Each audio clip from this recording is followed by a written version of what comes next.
Hey yo, what's up? It's your girl Shar back with another video. Let's talk about it. Let's jump right into it. But you know the rules, guys. Hit the like button, turn your notification on, and subscribe to the channel because I promise you won't be disappointed. Well, unfortunately, this is not a chat for children. So if you are a child, I'm sorry, you have to exit stage left. Hello to all my newcomers, flip-floppers, and day ones. What's up? And lottie-dottie to everybody. All right, so you guys know that Latasha came in and did a whole video during residual challenge of Chris Brown. Okay, now originally when you heard that, you automatically assumed it was a way for her to reach out to her sister, to tell her sister that she's sorry, you know, that her husband has took the money and did whatever he needed to do with it, and the mama knew about it and all of that stuff, right? That's what it looked like. Listen, we're going to have a real conversation and we're going to talk about it all. That's how it looked to us. But then her sister, Tameka, when she got wind of the video, she was like, yeah, you know, my sister can sing. I'm so happy for her. And she thought that her sister was going in the same direction as all of us was thinking, that she was trying to say, we're going to have a conversation about what has kept us apart, including all the stuff with my husband, right? But she says once she looked at the camera, it was kind of like, yeah, you know what it is, right? So she knew in that moment, like, oh no, this ain't that, okay? She definitely was not apologizing.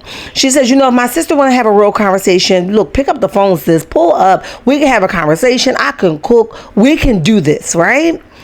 Well, according to Big Tigger Radio, she said that they were able to have a conversation. Now, that's the best part about all of this, right? Although none of them thought that they would be able to have a conversation, it seems like they both was waiting for each other to reach out. But nobody wanted to drop their big girl panties and say, you know what, today I'm going to be the bigger person.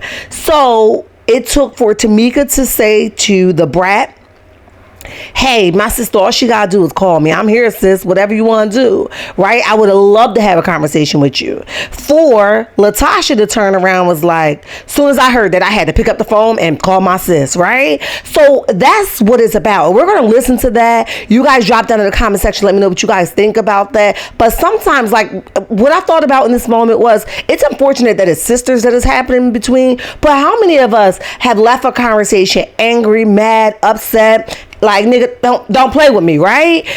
I'm never talking to you again. Like, you did too much. And it really didn't have to go that far. It could have been deaded with a whole conversation, right?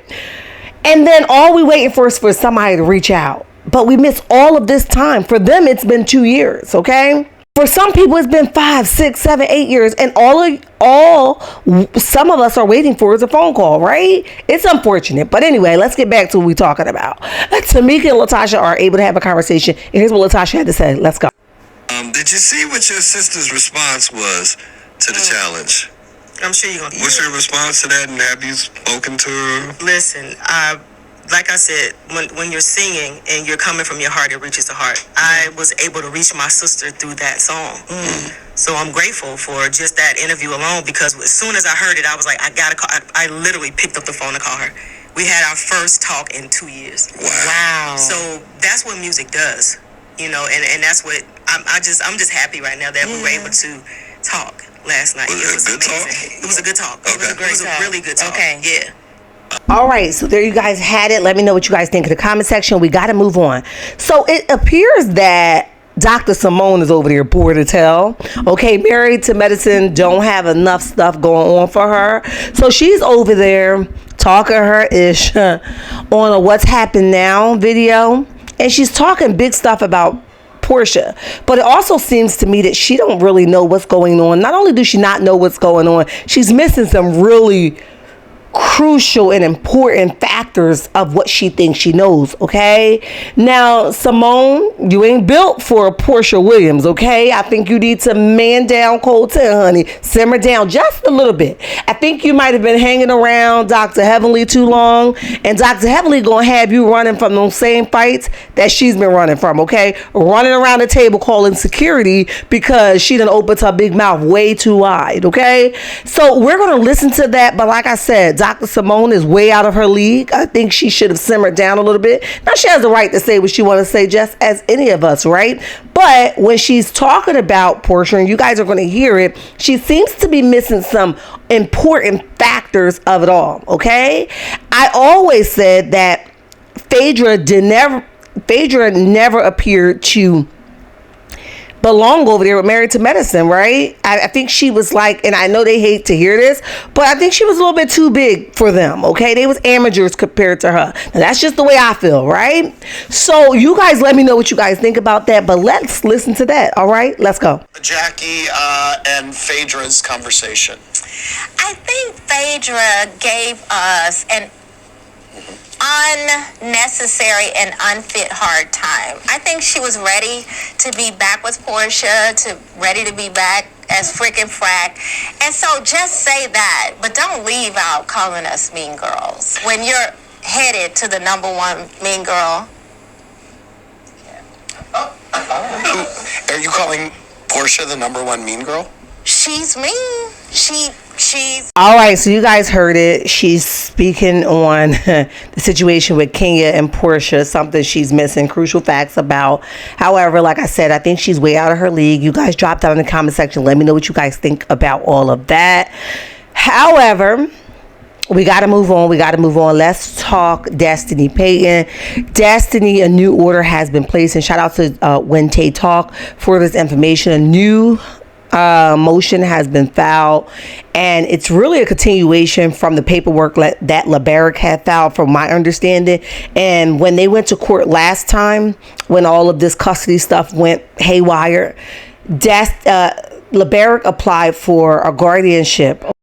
Destiny, this is like a continuation from that, okay? LeBaric apparently filed for guardianship, and what that means is it's another word attached to it, but I'm not remembering it right off the top of my dome. So it basically means that it's a mediator, okay, that can come in between Destiny and LeBaric and, you know, navigate what it is that they need to communicate to one another. But during that time, I guess instead of Destiny going to LeBaric and saying, hey, give me $200 for this, and then it goes all crazy, they can go to this individual and deposit a certain amount of money into this account per the guardianship, and then they can navigate it that way, where they are less likely to get in some type of confrontation, okay? Like I told you guys in my members only video yesterday, if you guys are not a member, you're missing out, okay?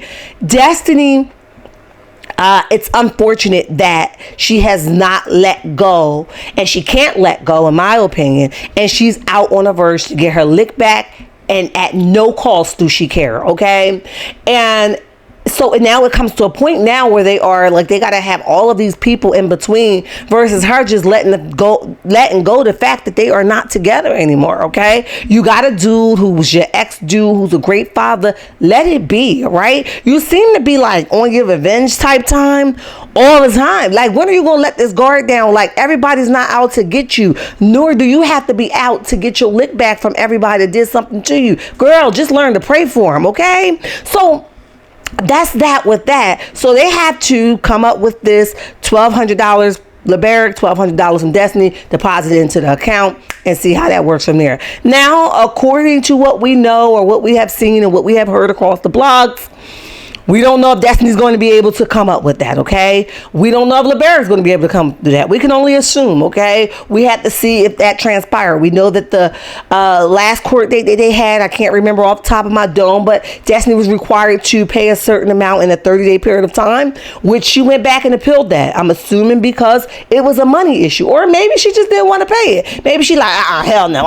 Maybe she pulled a Tasha K, okay? I ain't got it, right? I don't know, but it could be one of those situations, so we just have to wait and see. But as of right now, that is the latest court order for that. The guardianship has been given, or granted rather, and now they have to go through this guardianship to basically deposit money for the use of the child, okay? So And while we're talking about Love and Marriage Huntsville, rumor has it that Love and Marriage Huntsville has been canceled for the next season. Okay? Now, I'm not going to lie. When I looked it up, it said it's not canceled. Then when I looked it up again, it has like, mixed things, mixed reviews. So I'm not sure if it actually has been canceled. Okay? But understand that it's never a one person ordeal. It's always a build up when something is canceled, fired, eliminated. It's always like multiple parts to the story that will allow somebody to terminate you or cancel you fully. Okay, so we know the way Carlos King been running this Muppet show, running around here pulling everybody's strings. We know, we have heard, we witnessed firsthand of the AB that he has done to women across the board, in my opinion, right? So we know this comes after all of these claims of him just basically disregarding anybody's feelings, okay? And I know this is business. He don't have time to tend to everybody and, make everybody happy. I get that, right? So we're not going to act like that doesn't happen. But at what extent do you go? Okay, so rumor has it, like I said, that Love and Marriage Huntsville has been canceled as of now, but I'm not sure if that's true or false because there are mixed reports. We just have to wait and see. Letitia did a live. I was on that live when she was like, guys, we are filming. She said that out her own mouth. So what was she filming? She ain't got no other show. If it's not returning, maybe they didn't know that they were canceled yet. I don't know, y'all, but I got questions. So you guys meet me in the comment section. Let me know what you guys think about all of this. But like I said, rumor has it they're not coming back. I love your checkmates, and there's nothing you can do about it. And remember, don't you let nobody tell you nothing different. Until next time, bye.